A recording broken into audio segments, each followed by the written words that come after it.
Spring practice is set to kick off, and this is Clay Helton's first full season as head coach. This time around is going to be very different from last, so here is everything you need to know about your 2016 Trojans. Let's start things off with the backbone of any team, the coaches. During the offseason, Clay Helton hired an entirely new coaching staff, and the fans are anxious to see how they do. 7 new coaches for the O-line, D-line, quarterbacks, defensive backs, special teams, and running backs are now in the fold.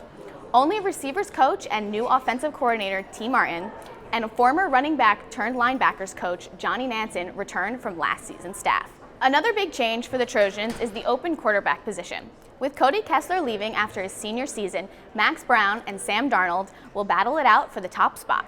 Brown seems to have an edge over Darnold after being Kessler's backup for the past 2 years. Although young, sophomore Sam Darnold shows a lot of promise and looks to be fierce competition for Brown. Darnold has yet to take a snap of college football, but his competitiveness brings a positive spirit to the offense. It's too early to determine who will win this battle or how long it will even go on for. But for now, it'll be an interesting duel between the two talents.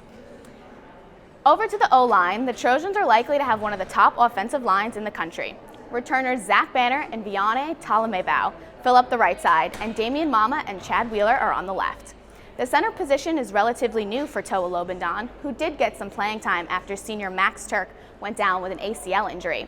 But that was short-lived after he went down with an ACL injury of his own in the game against Utah.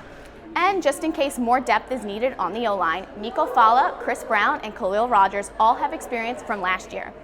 Rounding out the offense are 13 wide receivers, led by Juju Smith-Schuster, Darius Rogers, and Steven Mitchell. Brown will have no shortage of options as he finally gets his chance to play under center. Headed by Justin Davis, followed by Ronald Jones, and then Dominique Davis, the running backs continue to make plays in Helton's emphasized new run game. While the offense is set for success, the defense is a weak spot. The D-line has promising young talent, but their youth could pose a problem without any returning veterans to lead the pack. Noah Jefferson, Rasheem Green, and Kenny Bigelow are in a position to step in and make an impact. Owale Betaku also shows promise for an early enrollee that could see some playing time on the defense as a freshman. These guys will be desperately needed for this defense to thrive once fall arrives. And no team is complete without special teams. The Trojans have lost their starting punter, kicker, and holder for the season, so the kicking game will be the one to watch. After a fairly disappointing season in special teams, Matt Boromeister and Michael Brown will compete for the top spot as kicker, while Chris Tilby will be asked to step it up as punter.